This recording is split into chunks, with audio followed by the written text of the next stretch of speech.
everyone. So today we are back with another interview. I'm so excited. We have Emma Roloff. She is the co-founder of Roloff Consulting. So thank you so much, Emma, for being here. Thank you for having me. Of course. So to get things started, can you just give a brief synopsis of what you do, what your role is? So, the way that everybody buys has completely changed, I would say, over the last 10 years, but specifically in the last 5 years. And because of that shift towards customer behavior, when myself and my husband were both in sales roles, we had to take everything that we had been doing, throw it at the table, and figure out a new way to get in front of people and help people solve problems. And since our time in sales, we have both transitioned into our own consulting company that you mentioned, Roloff Consulting. And our focus is helping both brands and individuals tap into the way that people want to actually buy and get themselves or their company in front of potential customers in a different way than we were able to before, and really focusing in on how you can create educational content that positions you as an expert, whether that's to build your personal brand or potentially get customers or prospects to come and want to work with you. So we have a framework that we work with companies to implement through our advisory services. And then we have a group coaching program called the Catalyst Community, where we work directly with individuals through our same framework and helping them implement it in more of that group setting. Awesome. I think personal branding, which we're going to dive into here, I feel like over the past couple years or past several decades or so has changed so much. And so I think that's something that people maybe don't realize how important it is nowadays and how you can really use it to your advantage. So can you talk a little bit about why personal branding is so important in today's careers and day and age? Yeah. So I think your personal brand has always been incredibly important. The old adage of net worth is your network. That stuff goes back well beyond either one of us was in the professional world. These aren't new ideas. But the reason that personal branding has become such a important thing for people is going back to that idea of the way that people buy, the way that people hire, the way that we do everything has shifted by the way that we now interact with and consume technology constantly. And so what your personal brand used to be was going out, hitting the ground, being at physical events, getting to your customers in person as often as you could, and being able to build that reputation and that authority that you were able to build with those in-person interactions. Now, most people aren't in an office every single day. Events and in-person components with your customers are still incredibly important, but they're fewer and farther between than they were before. And now, when people are looking to potentially work with someone, yes, you might get an opportunity after a conference when you've been able to meet someone in person, but chances are, if they've got a problem that they're trying to solve, 90+% of the time, they're going to go online and they're going to start searching for information about how they can solve that problem. And they're going to start digging into educational content that they can find online that's going to help them make their decision. And the more that you can align your personal brand with being the person that helps them solve those problems early and often, the more likely you and your company are going to be the person that they reach out to work with. And this goes beyond, again, buying decisions. This goes to hiring decisions. If you apply to a job and 150 other people apply to that exact same job, you are more likely to rise to the top of that stack if they go to your LinkedIn profile and they can immediately see that you have been demonstrating authority and that you know exactly what you're talking about. Or you're going to make it to the top of that stack when they go and they bring it to the hiring manager, and the hiring manager is connected with you and has seen content that you've been creating. And even though they don't know you, they feel like they know you, you're more likely to get an interview. So all of these things start to play into how do you show up online as a way to build that reputation before you ever get the opportunity to meet that customer or meet that hiring manager in person. Because every interaction at this point starts online in some capacity, whether that's them looking at your LinkedIn profile because you've applied for the job, or a recruiter going to try and find someone that might be the right fit, or a customer looking at your email and deciding whether they want to meet with you or not. They're going to do a little bit of research to see who you are. And the more that you can demonstrate that through your personal brand, the better you'll end up at the end of the day. Absolutely. And I think making yourself stand out is so important, especially because there are so many candidates for each job that using anything to your advantage to stand out is important. And regarding that, do you think maybe there are mistakes, or maybe not even mistakes, that you see people making, or just misconceptions about how you do that, how you build that brand online that you see? There's a couple of things. So I think first is the thought process that in order to build a personal brand, you have to be as obnoxious as I am and doing it every single day. And I think that there are levels to how you build your brand and the way that you can get seen and build those relationships. So not everybody has to be creating video content constantly. Not everybody needs to be posting on LinkedIn every single day in order to build that personal brand. But you do have to be willing to take the step outside of your comfort zone to stop lurking in the background and get active. So you can build a really strong personal brand by contributing to the conversation and comments on other people's content. You can build a really meaningful personal brand by strategically connecting with the people that you want to know and never even posting beyond what you're comfortable with, but sending really good direct messages that spark conversation and build relationships. It's not all about how can I create as much content as possible to get in front of people.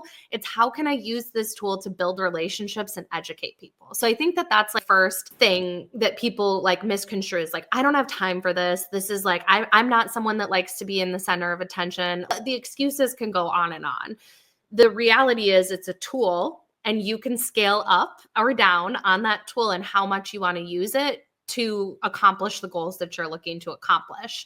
And even posting once a week consistently will put you in the top 1% of people that are creating on LinkedIn, because there are so many of these people that are sitting in the background and lurking and not doing anything, that even that small amount of effort can immediately make you more visible and immediately start building that personal brand for yourself. And I think the other piece that I would say is a misconception is the idea that you have to show up as someone other than you are when you're building your personal brand. And I don't mean that you post every personal aspect or every thought, stream of consciousness like you might on X onto LinkedIn. That's not the idea here. But the more that you can authentically show who you are through the content that you create and the comments that you make and contributing as you would if you were a person in that organization or a partner that they were working with, the more you're going to attract the right kind of people to you.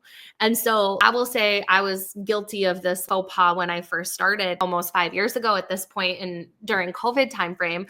I literally, like, if you go back and you watch, please don't, but if you go back and you watch the very first interview I ever did, I was joking with one of my coworkers about how we dressed up and we put on our collared shirts so that we looked professional, because at that point everyone was still wearing sweatpants every day from the work from home side of things. But like, just even the idea that I thought that I had to dress a specific way to show up on LinkedIn to be considered a professional, that was a air of acting or something that wasn't authentic to me. I do wear collared shirts sometimes. Sometimes I'm more dressy in my content than I am in other days. But sometimes if I have a really good idea when I'm out for a walk, I will make a video while I'm sweaty in a hat out for a walk because it's a good idea that I want to share. And the more that I started to lean into all of the aspects of who I am and sharing valuable ideas and my thought process on the world and where it comes from, the more it resonated with people and the right types of opportunities started to come to me and the right types of relationships started to come towards me. And so I think trying to put on a persona of a professional, whatever the hell that means, that doesn't do you any favors. The more you can show up as who you are, the more you're going to attract people that are like-minded, and you're going to have stronger business relationships from it. And that's a great point too. I think two things. One, so many people do, I think, get scared about what do I post, how often, and maybe making it less scary and saying, don't post maybe, but comment and get started and reach out to people. But then another thing is, like you said, if we're pretending like we're someone we're not online, and then we go for an interview and get a job pretending like we're someone else, then you're being hired as someone that you aren't really are. Then you have to continue with that role. when that's not really authentic to yourself. So that brings up a Well, great and you just won't enjoy it. You won't want to keep creating content if it feels fake. You won't want to work for the company that hired you for being somebody else than who you are, because you're not going to culturally fit. The whole point is to find a spot where you like working and find people you enjoy working with and where you add your unique value. So the more that you can lean into that, the better. Absolutely. I love that. I think that's so important and something that a lot of people think about but maybe don't fully realize. So that's definitely important as you continue on with your career and advance further and further. And then with regards to that, you touched on it a little bit, but how do you go about separating your work life from personal life online? You had mentioned X and LinkedIn, but Yeah. do you have any tips for that? So I know a lot of people think that I share constantly in every aspect of my life. But prior to getting more into posting on LinkedIn and creating content surrounding my professional life, I have a very small private Instagram that maybe has 200 people that follow it. I didn't do any social media beyond that. And so while I share a lot, there's a lot that I don't share. And my husband and I run another podcast called Coffee with the Catalyst, and it's a part of the community that we run. And we recently had a guest on. Her name is Dr. Julie Gerner, and we were talking about this idea, and she said something that resonated very well with me.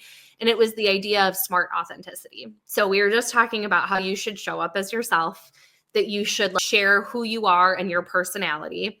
But her suggestion was to also have, and I didn't realize I was doing this until she said it, but also have some boundaries of where and how you share and what that looks like. So for me, for example, my husband and I run a business together.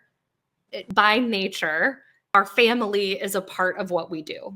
And our daughters are involved and they care about the business and they ask us questions about it at their level. What is consulting to a 5-year-old?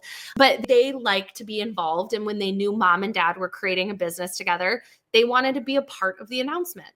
That's great. But my kids are not on public social media all over the place.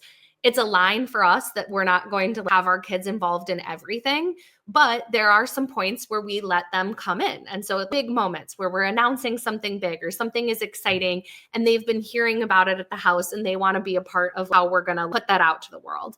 Or early on, I started letting them have a Halloween episode of social media where they got to dress up in their costumes and spooky facts about digital transformation, or they've done an interview with me in costume. We have certain areas where they are allowed to come in and they're an important part of our lives. They're an important part of our business.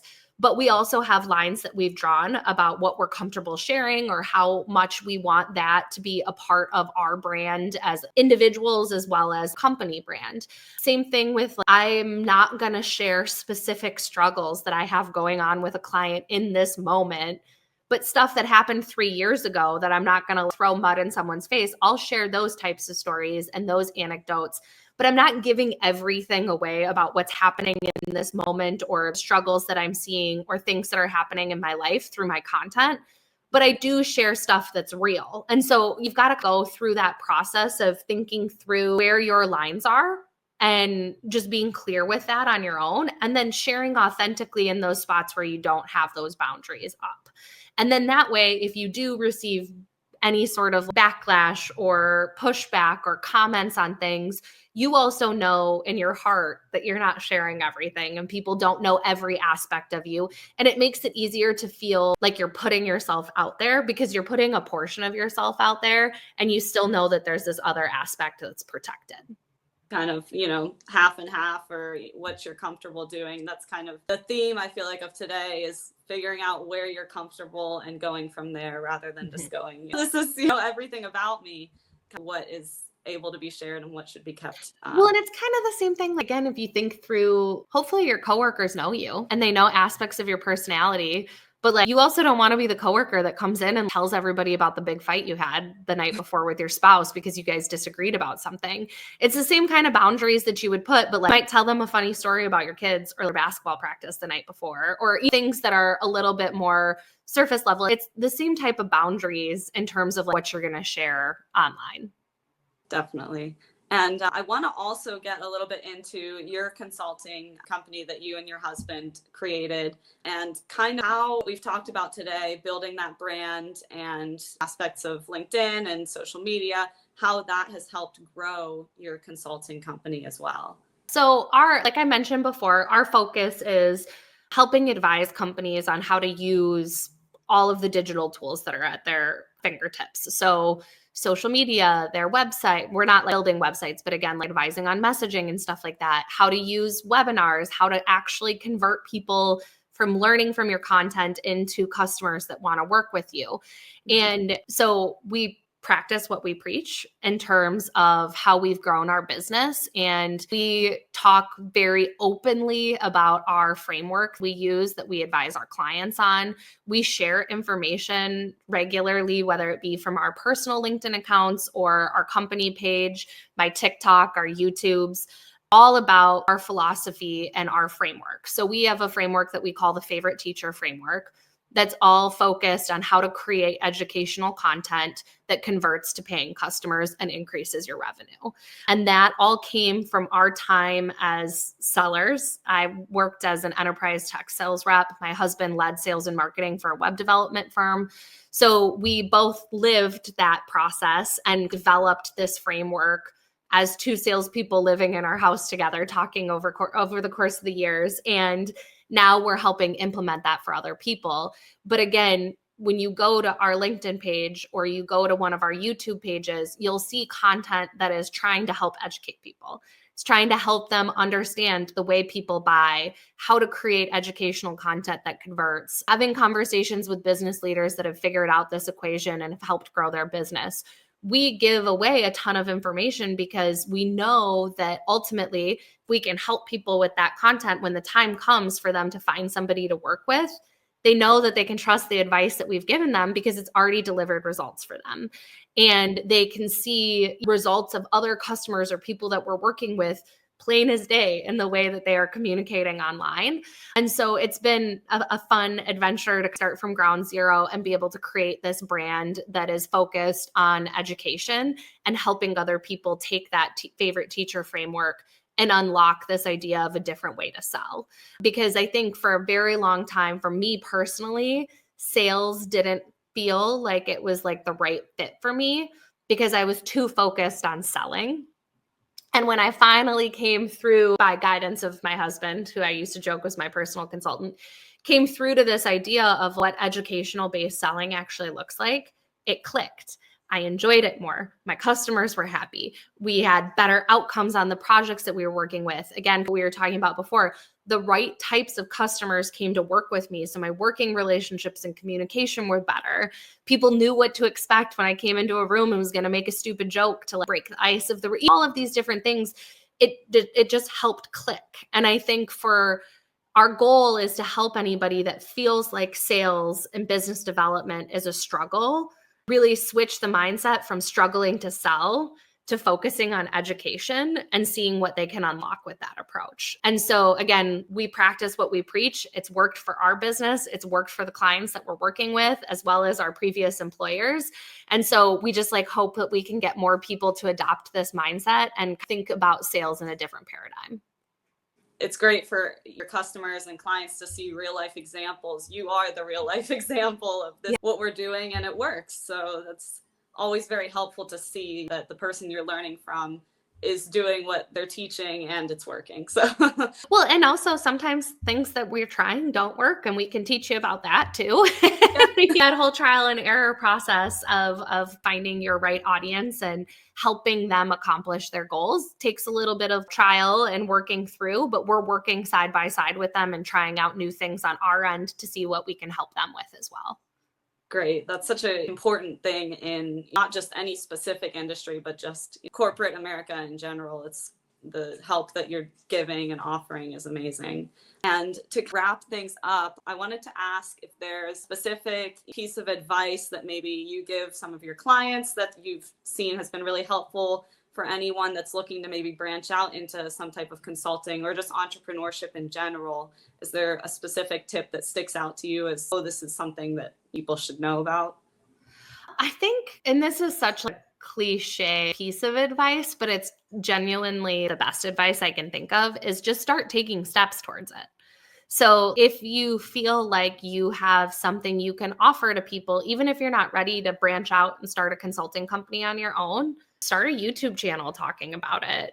Offer to help a friend of yours that has this problem solve that problem. Start doing small things that will allow you to build your confidence over time until you're ready to make the move. And James started the business before I joined him full time, but I started consulting a year and a half ago. But part of the reason that we're at the point that we are with our business and able to help as many people as we are is because we started 4 years ago, 5 years ago, both of us, with building our brands, building our network, experimenting with ideas that we had, thinking through how that might take shape into a business in the future. I would say James is much more of the mastermind of thinking through how it was going to take shape to a business, but me being like, oh, I want to try this, so I'm going to go do it. And especially with something like speaking, I do a lot of keynote speaking now. Well, that didn't just start when I became an entrepreneur and there was opportunities there. That started 3 or 4 years before that, when I was doing stuff for free and giving speeches that didn't have a lot to do with what I was selling, but I had an opportunity and I wanted to build the muscle. So anything that you can do to start taking small steps, even if you're not ready to make the big leap, will ultimately shrink down the space that you have to leap when you're ready to take that leap. So any of those steps that you can take to make it smaller and less scary, just do it, because it'll pay off for you when you do make that leap in the end. And it's taking, you don't have to one day flip the switch and start an LLC and start, it doesn't have to be that abrupt. Like you said, taking little steps, and then that big step isn't as big. So it's a great point. Well, thank you so much for taking the time to speak with me. This was some great advice and knowledge. You're amazing. So thank you for joining us today. The feeling is mutual. Thank you for having me.